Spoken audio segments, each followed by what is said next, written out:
Tonight I have, let me tell you a little bit about my project. All I've done at this point is one coat of Boss. Sure, you could do two. In fact, today I just painted the back, I forgot. And I also painted the inside here. I think I'm gonna put paper in here. I don't know yet, but I'm not really working on the inside tonight. I went through my large collection of Dixie Belle Decoupage Paper. And this is the rose tapestry design. And this is, pretty good sheet. So I have a large area that I can choose from. For me, I really want to make sure that I include one of the roses. There's 3 on here. I guess 4 if you count this one, but. So I think in this case, I either have a horizontal view this way, horizontal this way, or horizontal this one. I kind of like having these little pieces spinning out here. So I think I'm going to put and when I say put, I want to do it on the top. I think that'd be really great.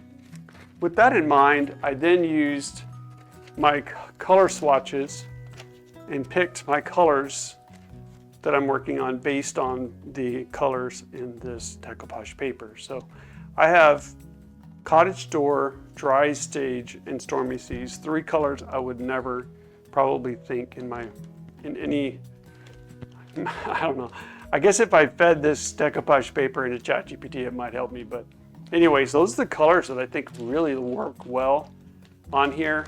But can you, of course, imagine I have no plans. I have no thoughts. So I think what I'd like to do is use Cottage Door for an accent to just hit edges and focus on Stormy Seas and Dried Sage for the main body.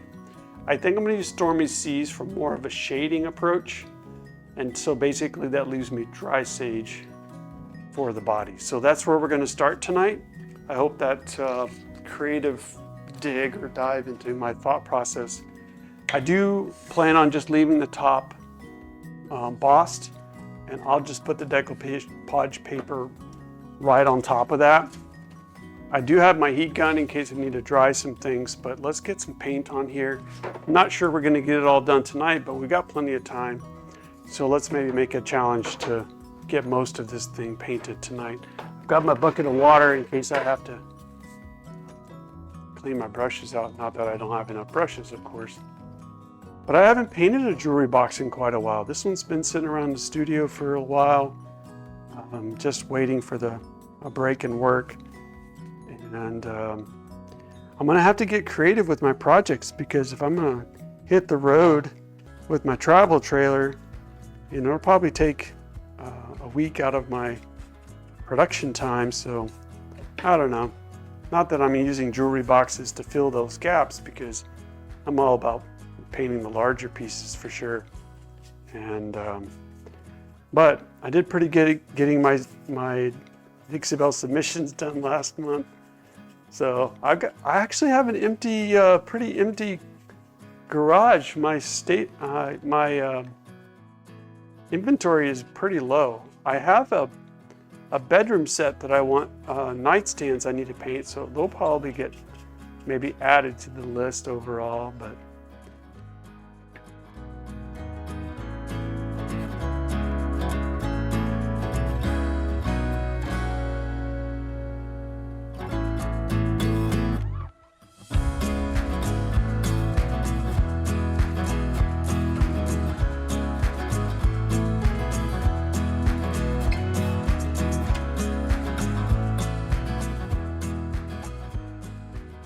I'm not sure that I'm actually going to, sometimes I try to be really careful because I want to sell jewelry boxes, but this one's just more about creativity and design planning.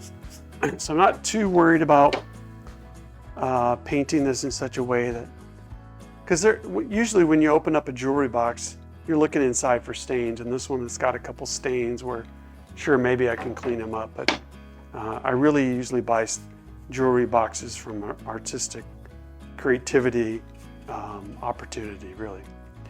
And like I said, I'll worry about the inside later. I don't want to take up a lot of time on that. But I do need to paint this edge. I've done a decent amount of decoupage this year, maybe 2 or 3 projects. If you remember, the vanity desk we did not long ago is one. I shouldn't have put myself in the spot to try and remember all those things, right? All right, just looking for anywhere else that I may have forgotten to paint. We're just going to keep this creativity going. This is the Stormy Seas, and I want to see if we can add some dramatic mood to this. The project's kind of getting a little dry, and let's mist it so we can keep it wet and movable. If not, I'll just do some blending. Blending would be another great opportunity here, but my thought is let's add some shading, some mood. Maybe we'll just paint the bottom and blend it moving up. I just misted this down so that everything's nice and wet now. Really, anything goes, you guys, you know? Please forget that I'm actually painting something with you guys. So yeah, let's just look for places to bring those colors in. I don't want it to be all cottage. I want to say cottage cheese, Cottage Door. So you see how I'm just kind of free flowing that? Looking for some dramatic, almost like antique. Let's do this. Let's call it vintage, because I think that's the vibe I'm getting with the Decoupage Paper.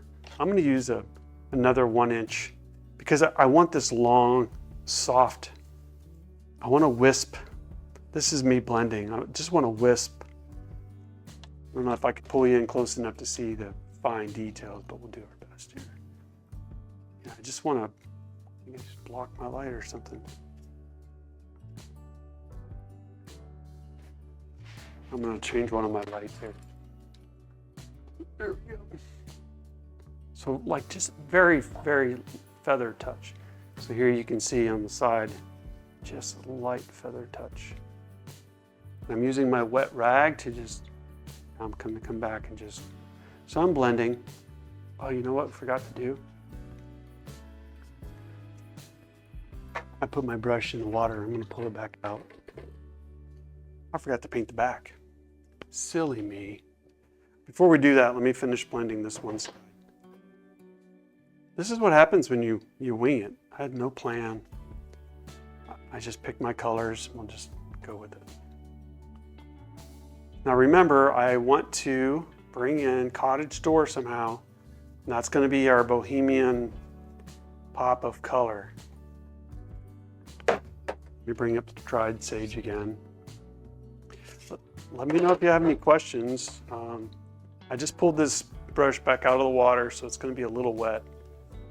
So I'm trying to wring that out. I could always get another brush, but I don't normally recommend using a wet brush to paint, but that little moist or wet brush will help that paint spread nicely too. It's almost like having misted first. So if you have thick paint, you could paint with a wet brush. It's very drippy right now. This has got water all right. And just to give you an idea of how dramatic or how big of a difference that's making, you can see on this side, it has a little bit of that almost dirty vintage cream. And then if we flip around, you'll see how bold that regular color is. I'm not sure which light is, yeah, you see how it's just very plain, but if I flip it around, you'll see more of that dramatic halo effect. I misted it too much a while ago. Got kind of a drippy paint going on here. So I'm using this brush just to feather it out. No wrong or right here. It's whatever we want to do to bring in and get that mood. You could try this with wax, glaze, but I am trying to keep somewhat of a soft rather than brushy look. I don't want any brush strokes showing, so I'm using a very fine pressure. All right, let's use the back as kind of a bigger, hopefully easier to see billboard of what I'm doing.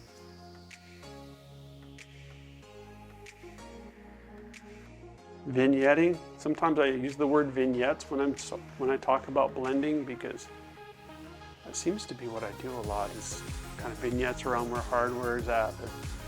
The blue dresser I did earlier was more of just a random approach, as opposed to, you can see how I'm bringing those edges in. And I don't mind getting some Stormy Seas in here. It tones down that stark, creamy, dry sage look. And you might even paint some of the edges to unify the two sides. I just don't want to get too much back in there, because my paint's starting to dry, so you may have to mist it if you touch it again. All right, I think that worked well. And you can always come back in here with a little bit of the light color and glow that section up. I'm trying to use a brush right now that has no paint on it. But whenever you touch your project, you're scraping paint off, so. All right. So hopefully you can see that. Let me see if my camera will let me get a little bit closer for y'all. Yeah, you see how up here it's still a little bit lighter than down here. It's more of the Stormy Seas is happening. All right, let's do this. Let's take a second, because I can't really do much. Anything else I do right now is going to be wet, and I want to dry this down. So I have my heat gun. I'm going to pull y'all back just a second and give it a little bit of a dry. All right, that's good enough for now. Put that to the side. I still have some wet areas, but where I think we're going to work right now, we're in a good place. I'm going to get a couple smaller brushes. And Dixie Belle's like 1-inch, I don't know what the official name is, but it's got a 20 on it. This one does. I actually want to bring some of that dried sage back. What I'm working on right now, so at this point we need to figure out what's the plan with the hardware. So do we want to put any gilding wax on it, which I think would be kind of cool. And the other one is the Cottage Door. I already know I wiped this area off while ago with my finger. To put some more dried sage on here. If you put dried sage color up against something like drop cloth or something else, you would see pretty quick that dried sage has a very sagey color. But with Stormy Seas, it actually just feels like I'm painting cream. So what I'm doing right now is I'm just reapplying some of the straight color to the hardware. Call it dry brushing a little bit maybe. And if you ask me why, I don't know if I have an answer, other than I just want to make sure that those are really highlighted. I could come onto the sides and hit some of this pure color anywhere I feel like I want some highlights. Like for example, here on the edges, notice how you can see it, I'm just scraping the paint off and leaving the edge of the brush. But I could, you see how I'm highlighting? And the only reason why you're seeing this color is because that's where the Stormy Seas is a lot. But I'm hitting edges and I'm making highlights on the rim. And this has imperfections, it has bumps, but this is kind of a cool way to show some age on a piece. So I hardly have any paint on my brush, but this is just a really nice way to add some depth to your piece. Love how that's turning out. So just look for ways to bring that back. And don't go back into your paint bucket. This is just adding, almost weathering, not distressing, but weathering. Very cool. And if my camera will capture it, I'll bring you in and show you what I'm talking about. I'm gonna move, see if you can do it. I don't know, you can see some of those edges. It just has that weathered look.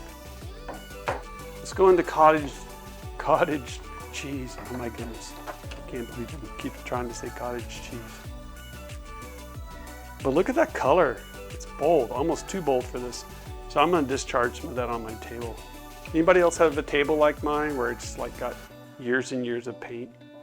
And here I'm just gonna, I could even practice on my Lazy Susan. I just feel like that's a lot of paint. I'm gonna wipe half of that off. We just want a little bit of this. So I'm just gonna hit the hardware. It's almost like over time, this was painted multiple colors and some of it's worn off. This is the kind of thing that, you see how I'm even going over some of my other surfaces. I'm not doing this color a lot, just a little bit, and the whole purpose of this is to bring out the colors in the transfer. I say transfer decoupage paper. I should put some at the top up here as well. This is a accent color, not a primary, but look how cool that is. Love it. And all of this is working because we have a warm color, cool color, and then a nice pop color. So let's see if we can see some of that yummy goodness happening. Do you see how it's hit the edges and things? That's what we're going for. Now I still might come back with a gilding wax, but all those colors are gonna work so great. Now we can go darker with either some of the shading or some of the highlights. But if you recall, this decoupage paper is very subtle. It's more of a subtle tone than it is a bold, bright tone. So that's what we want to go with here. And I think that's what we should do next. This is a sanding sponge by Dixie Belle. This is really nice to get all the bumps and yeah, this is kind of what we're going for right here. Let's just get this, get my Lazy Susan back. Just like that right there. I want as much of that rose as I can. All right, so next what we're gonna do is we're gonna put a little decoupage paper. I'm not going to trim this tonight. It will trim better dry. So we're just gonna put this satin top coat is my go-to.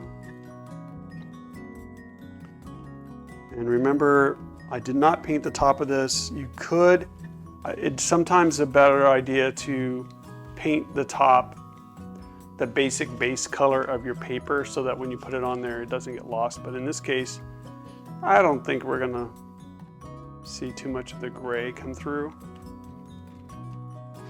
There is a straight line on here. Let's see if I can get it a little bit straight. Just don't want to lose too much of that rose. Okay, good. I'm feeling the edge.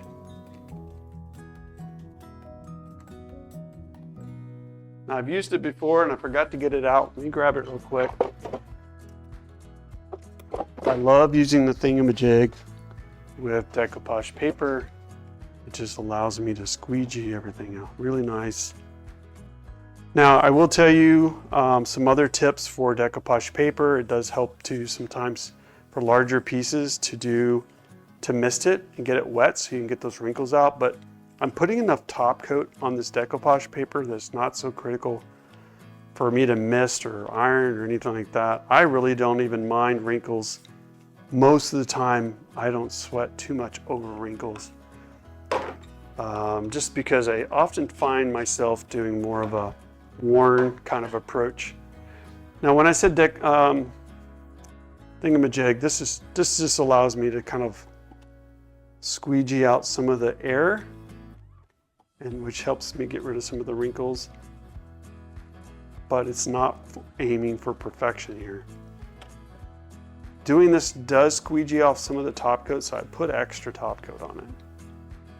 I'm just looking that the paper hits all the edges. Now what I'll do later on is, once this is dry, is I will sand around the edge with my 220 grit paper. Knowing that I probably will have to do some touch up because I might sand some of the paint, but I think that's gonna work really well. So if we look back, I don't know if I can see it very well. Tell you what, let's just do a slight trim so we can get a peek at this color combination a little bit better. You know, let me do it. Okay, this part is not necessary, but I'm doing it so you and I can see better. All right. So you can already see how some of the colors, let my camera focus on that, how some of those cottage and dried sage colors and even the dark colors from the Stormy Seas are coming out down below. I haven't picked one yet, but if I picked a color, I might do something like a bronze or a brass gilding wax. I don't know that gold is the color for this. I just think it needs to be something a little bit more rusty, kind of, you know, you can see the colors in here. So something more red than gold would work really well. But I think it's going to be great. Like I said, I may do, if I go any further with it, I think I'm going to do decoupage paper here. It wouldn't be so hard to cut out a template like that. You know, just cut this hole out, apply it, and then just trim it out. And then I'll hand paint this edge. But that'll be really nice. But isn't it such a moody, cool piece now? And we started with something brown and ugly. But anyways, I think it's going to be great. And we're headed in the right direction. Let me just scrape off some of this extra. And what do y'all think? Let me know. All right. Well, I appreciate you hanging with me tonight. Always good to be back in the studio painting. And the fun thing about this is that we made it all up. The only thing I did beforehand was pick the paper, pick the colors. The rest just happened together with you, and I enjoy doing that. So this is why we do it, because we enjoy the creative process and getting to share our tips and techniques with each other. So, all right, friends, y'all have a great night. I'm Aaron here in the Bowtie Treasure Studio. Until next time, be creative and do something awesome. We'll see you next time. Take care.